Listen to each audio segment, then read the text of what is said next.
तो ऐसा नहीं है कि एक डिग्री करके आपको सब आ जाएगा, या आप पे 5-6 साल का एक्सपीरियंस है, 10 साल का एक्सपीरियंस है तो आपको सब आता है। जी नहीं, सीखने के लिए हमेशा बहुत कुछ होता है, ठीक है। और एट दी सेम टाइम वो कोच भी एकदम बेवकूफ़ हैं जो बोलते हैं कि एक्सपीरियंस ही सब कुछ है, ये वो। अगर भैया एक सर्टिफाइड कोच को मैं उठा के लाऊं ना, और उसको ऑन ग्राउंड कोई एक्सपीरियंस नहीं है, उसने अभी अभी कल अपनी डिग्री खत्म करी है, मैं आज उसे ग्राउंड पे ले आऊँ ना, भैया चक्कर खा के गिर जाएगा वो कि कैसे करूँ मैं। इवन दो उसे पता होगा कि वार्म अप करते हैं, देन ड्रिल्स करते हैं, देन वर्कआउट करते हैं, देन कूल डाउन करते हैं। तो आज का जो टॉपिक है उस पर बहुत टाइम से बहुत लोग बहुत कुछ बोल रहे हैं।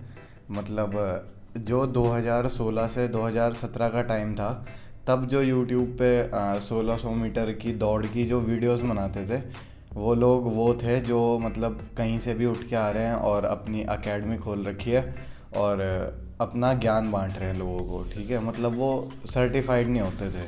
और 2020 बोलूँगा मैं, 2020 से ऐसे क्रिएटर्स आए हैं जिन्होंने पहले खुद या तो कोई गेम खेल रखा है, या वो सर्टिफाइड है, या वो बीपीएड कर रहे हैं, या कोई एनआईएस क्वालिफाइड है।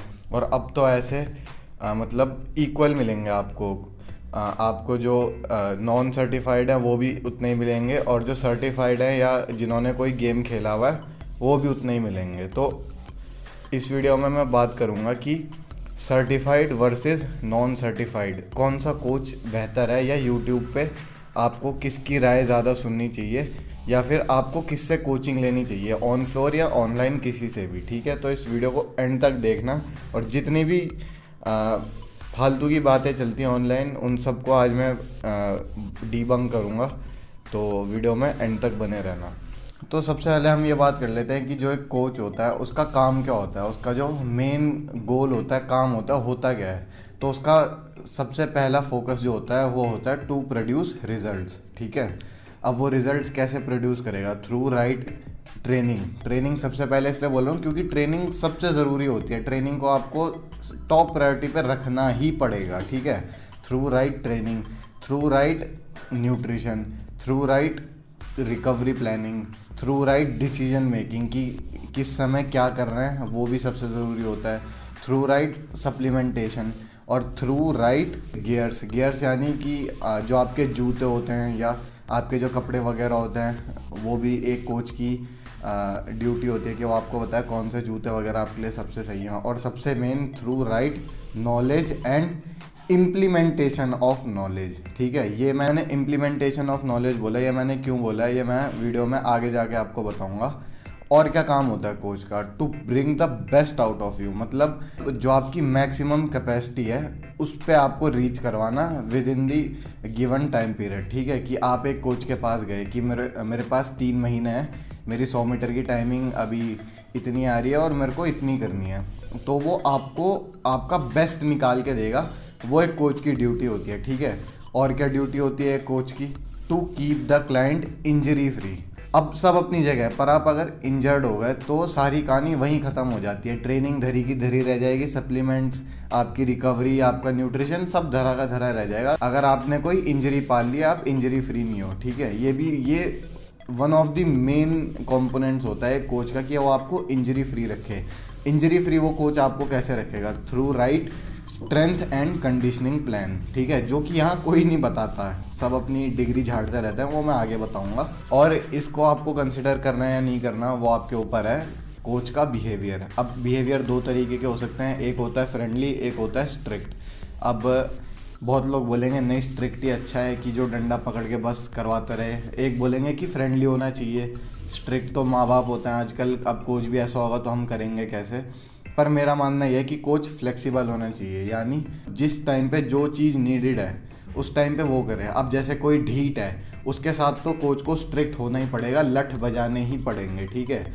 पर कोई एथलीट है, वो अच्छी प्रोग्रेस कर रहा है, कोच की बात भी सुनता है, तो उसके साथ फ्रेंडली रहा जा सकता है, उसको ज़्यादा डंडा करने की ज़रूरत नहीं है। तो अब मैंने आपको इतने सारे कंपोनेंट्स बताए कि एक कोच में क्या क्या होने चाहिए। तो अब इसमें कहीं भी ये नहीं आया कि ये कंपोनेंट्स एक कोच में सर्टिफाइड होके ही आएंगे या नॉन सर्टिफाइड रह के ही आएंगे। मतलब अब मैं ऐसा नहीं कह रहा हूँ कि ये कोच सही है, ये कोच सही है। अब मान लो आपके पास 2 ऑप्शन है, आप हो 800 मीटर के एथलीट, आपकी टाइमिंग आ रही है 2:10, आपको लानी है 1:55 एक सीज़न के अंदर। अब एक सीज़न के अंदर आपके पास मान लो 4 से 6 महीने हैं, तो आप पे 2 ऑप्शन है। एक है सर्टिफाइड कोच, वो चार्ज कर रहा है 1,000 रुपये एक महीने के। एक है जो सर्टिफाइड नहीं है, वो आपसे चार्ज कर रहा है 400 रुपये एक महीने के। पर रिजल्ट्स दोनों आपको अगर सेम ही निकाल के दे रहे हैं, तो आपके पास कोई ऑप्शन नहीं है कि आप सर्टिफाइड कोच के पास जाके 600 रुपये एक्स्ट्रा दो। अब मैं ऐसा क्यों बोल रहा हूँ, बहुत सारे लौंडे लपाड़े आ रहे हैं यूट्यूब पे, यूट्यूब चैनल खोल रखा और बोलते हैं गाइस आपको सर्टिफाइड कोच चाहिए, गाइस आपको एक क्या बोलते हैं डिग्री किया हुआ कोच होना चाहिए, आपके पास एक मतलब क्वालिफाइड कोच होना चाहिए। पर मैं बोलूँगा आपको चाहिए ऐसा कोच जिसके पास नॉलेज हो और नॉलेज की इम्प्लीमेंटेशन उसे अच्छे से करनी आती हो, ठीक है। अब बहुत लोग होते हैं मतलब किताबी डेफिनेशन पढ़ लेते हैं, यूट्यूब पे आके बोल देते हैं और सोचते हैं कि बस हमने तो बहुत अच्छा पाठ पढ़ा दिया कि हम तो क्वालिफाइड है या आपको क्वालिफाइड कोच चाहिए। पर ऐसा नहीं है, ठीक है। कोच जैसा मैंने बोला, अगर एक कोच है वो सर्टिफाइड नहीं है, पर जो मैंने आपको ये सारे कंपोनेंट्स बताए उस कोच में हैं, तो आपको सर्टिफिकेशन की ज़ीरो ज़रूरत है, ठीक है। वो सर्टिफिकेशन धरी की धरी रह जाएगी। अब पहले क्या होता था, हम हमेशा एक्सट्रीम में खेलते हैं। 2018-19 तक जो जितने भी यूट्यूबर्स थे जो ऐसे वीडियोस बनाते हैं रनिंग वगैरह की, वो सारे थे अकेडमी वाले, जिन्होंने अकेडमी खोल रखी है, सर्टिफाइड नहीं है, ठीक है। उनमें से 10 में से 1-2 हैं जो ठीक हैं, और बाकी सारे तो ऐसे ही हैं झोला छाप टाइप। और 2019 के बाद से बहुत सारे ऐसे भी लोग आए हैं यूट्यूब पे जिन्होंने खुद स्पोर्ट्स खेल रखा है या सर्टिफाइड है या कोई कर रहा है, वो भी आपको सही नॉलेज दे रहे हैं, ठीक है। पर आपको किसकी सुननी चाहिए?